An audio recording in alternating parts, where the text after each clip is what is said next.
Hello' everyone, এয়া হৈছে গুড্ডি। তাইৰ বয়স হৈছে মাত্ৰ 10 মাহ। চাওকচোন কিমান ধুনীয়াকৈ খোজ কাঢ়িব পৰা হৈছে, হয়নে?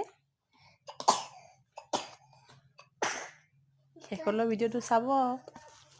খোজ কাঢ়িব পৰা হৈছে যিহেতু তাইৰ গাত ততেই নাই একেবাৰে। ইমান যে ফূৰ্তি পাইছে নাচনীজনী মোৰ। চাই থাকিব দেই সকলোৱে কি কি কৰি থাকে সকলোৱে।